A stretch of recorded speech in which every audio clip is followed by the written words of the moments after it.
Certains projets innovants deviendront des entreprises viables, mais la plupart n'aboutiront à rien. Pour beaucoup, générer de nouvelles idées est la première étape pour innover d'un point de vue business. En réalité, ce n'est pas la recherche d'idées innovantes, mais la raison pour laquelle vous recherchez des idées innovantes qui compte vraiment. Pour beaucoup, générer de nouvelles idées est la première étape pour innover d'un point de vue business. En réalité, ce n'est pas la recherche d'idées innovantes, mais la raison pour laquelle vous recherchez des idées innovantes qui compte vraiment. Il s'agit de résoudre des problèmes qui auront le potentiel de changer des croyances, des destins, des façons de voir le monde, le genre de problèmes qui bien souvent sont perçus par les uns comme étant impossibles à résoudre. Parce qu'ils ont toujours été là, parce qu'on a toujours fait comme cela, jusqu'à ce que quelqu'un décide de faire autrement. La première étape pour innover est de décider de s'attaquer à ce genre de problème. Les projets dits innovants, même d'un point de vue business, échouent lorsqu'ils ne résolvent pas l'un de ce type de problèmes. C'est pourquoi la première étape de toute démarche d'innovation tient non pas à la collecte d'idées aussi innovantes soient-elles, mais à la cause qui motive avec force et constance la nécessité de rechercher de nouvelles idées. Ce n'est pas l'idée qui fait l'idée, mais l'équipe. Les raisonnements linéaires ou logiques, de cause à effet généralement parmi ceux que nous préférons adopter parce qu'ils nous apportent des réponses claires et nous confortent dans la définition d'une forme d'exactitude, ne sont pas adaptés à une démarche d'innovation. Le processus d'innovation requiert de s'engager dans un raisonnement circulaire qui sort de la logique confortable du raisonnement linéaire et qui sort du cadre de référence cause-effet.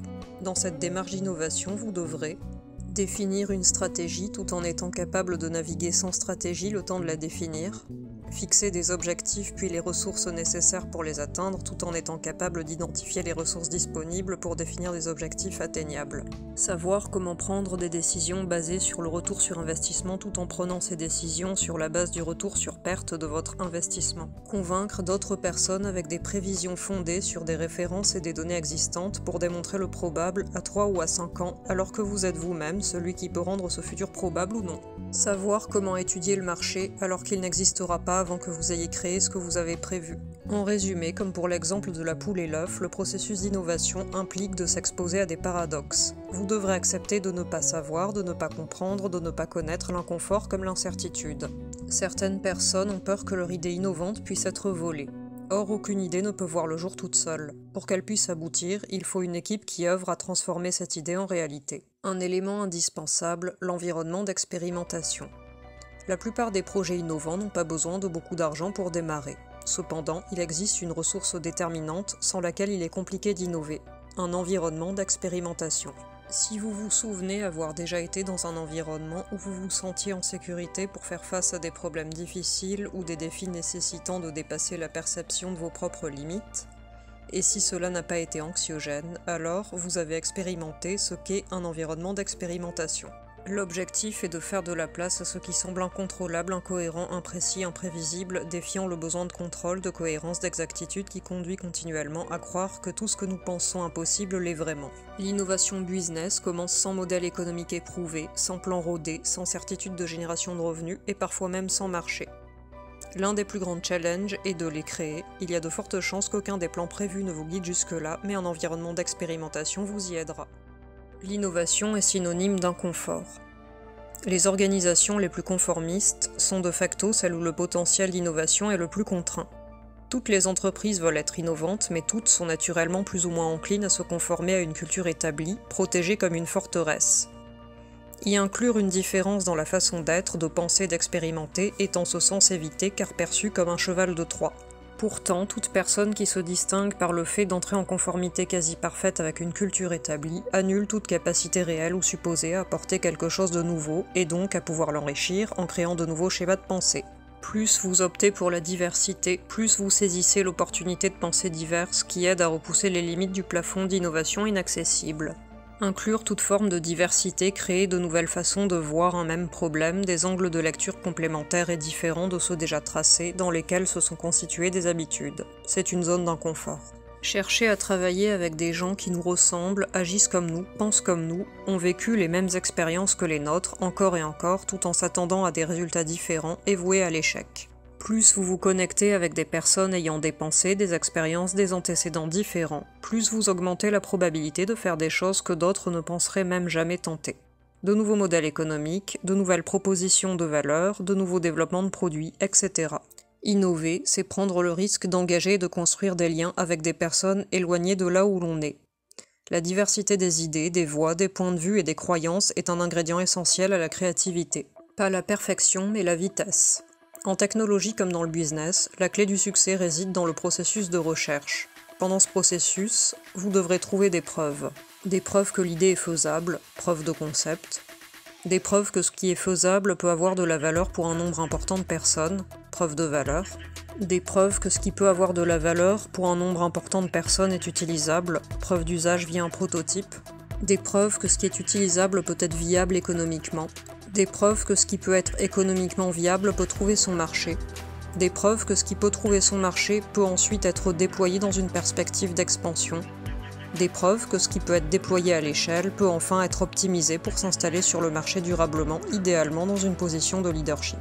De la recherche de preuves de concept à la recherche de preuves de quelque chose d'économiquement viable, il s'agit d'accepter l'échec et de faire de l'expérimentation la norme. Plus vous faites d'expériences en vue de cumuler le maximum de ces preuves, plus vous avez de chances de trouver la bonne formule pour réussir. Ce n'est pas la perfection du résultat de l'expérimentation, mais la vitesse à laquelle vous êtes capable de produire ces résultats d'expérimentation qui comptent. Une recherche a montré que certains embryons de dinosaures avaient mis 2 fois plus de temps que les os d'oiseaux de taille similaire à éclore. Cette longue période d'attente a probablement contribué à l'extinction des dinosaures non aviaires, il y a environ 65 millions d'années lorsqu'un astéroïde de 10 km de long a percuté la Terre. Par analogie, cela illustre l'importance vitale de la rapidité lorsqu'il s'agit de la période d'incubation nécessaire avant de faire éclore une innovation sur le marché. Prendre le temps de la perfection est un formidable avantage concurrentiel dans un ordre établi qui ne bouge pas, mais qui devient un poisson dans un monde imprévisible où l'adaptation et la rapidité sont des conditions de vie ou de mort à l'innovation. Soyez l'oiseau, pas le dinosaure. Échouer rapidement n'a de sens que pour apprendre le plus possible, le plus vite possible. Penser que la peur de l'échec empêche d'innover est un raccourci. Tout le monde a peur d'échouer et tout le monde vise à réussir. Plus que la peur de l'échec, c'est le désir de perfection par rapport à une forme de conformité, de normalité qui paralyse la volonté d'innover. Ce faisant, vous favorisez involontairement l'interdiction d'apprendre de nouvelles choses, ce qui est le fondement même de l'innovation. Le niveau de connaissance qui garantit un certain succès dans l'innovation n'est ni balisé ni standardisé, il ne s'apprend qu'à travers le test et l'échec. Fondamentalement, les entreprises existantes sont conçues pour générer de la croissance et de la rentabilité dans des secteurs d'activité existants. Par conséquent, la gestion du business as usual se concentre principalement sur les opérations courantes en mettant l'accent sur le développement de compétences pour résoudre les problèmes principalement liés à la performance opérationnelle actuelle. Mais pas pour commencer à explorer de nouveaux domaines, de nouveaux leviers d'avantages concurrentiels potentiels, ce qui implique d'avancer avec un degré d'incertitude élevé. Il existe un conflit entre les décisions qui contribuent à faire avancer le modèle économique d'aujourd'hui et celles qui favoriseront l'invention du modèle économique de demain. De ce fait, il existe souvent un déséquilibre important entre les investissements d'innovation consacrés à l'entretien du modèle économique existant, pour sécuriser sa durabilité par rapport à ceux visant à prendre les paris nécessaires pour créer ceux qui prendront son relais. Ce n'est donc pas parce que vous en faites plus pour innover dans la manière d'exploiter au maximum le modèle économique actuel que vous en faites plus pour innover en vue d'une perspective long terme. Cela signifie au mieux mettre tous ses œufs dans le même panier en pensant que les modèles économiques existants pourront durer éternellement. Pas d'innovation sans progrès, pas de progrès sans transgression.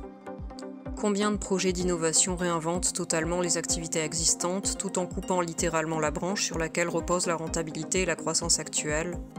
Combien de projets d'innovation ont le potentiel d'ajouter un nouveau moteur de croissance et de rentabilité particulièrement prometteur à la gamme d'activités existantes ?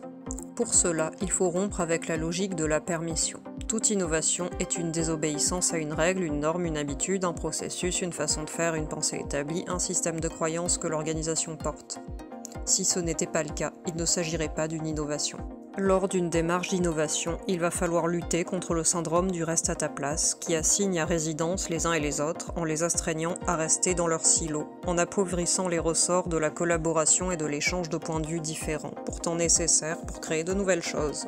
Il n'y a pas d'innovation sans progrès, pas de progrès sans transgression, pas de transgression sans désobéissance, pas de désobéissance sans questionnement, pas de questionnement sans risque. Préparez-vous à avoir des adversaires. L'innovation ne se produit pas à partir de ce qui est convenu par consensus. Comme le disait Winston Churchill, vous avez des ennemis, bien. Cela signifie que vous avez défendu quelque chose à un moment donné de votre vie. Être le meilleur n'est plus suffisant. Vouloir être le meilleur suppose avoir un point de comparaison. Or, ces points de comparaison peuvent maintenir la pensée enchaînée à une façon de faire, de voir le monde, de se conformer. Cela peut être une contrainte à penser à l'intérieur d'un ordre établi et à considérer les règles de la compétition existante pour acquises. Enfin, être le meilleur est une situation temporaire. À l'ère du numérique, c'est un avantage fragile. C'est pourquoi être le meilleur n'est plus suffisant, être différent est ce qu'il y a de mieux. L'innovation doit permettre de créer et de renforcer une différence de valeur qui n'est accessible que par vous. Il s'agit de réfléchir à la création de valeur qu'il est possible d'apporter non seulement à ses clients, mais aussi aux clients de ses clients, aux parties prenantes de ses clients, aux partenaires de ses clients, à leur écosystème, etc. Il s'agit aussi de remettre en question la segmentation des marchés existants telle qu'elle s'est normalisée, de se concentrer sur ce que les marchés existants tiennent pour acquis et sur ce qui pourrait être modifié, évolué, voire être éliminé pour créer une proposition de valeur inédite.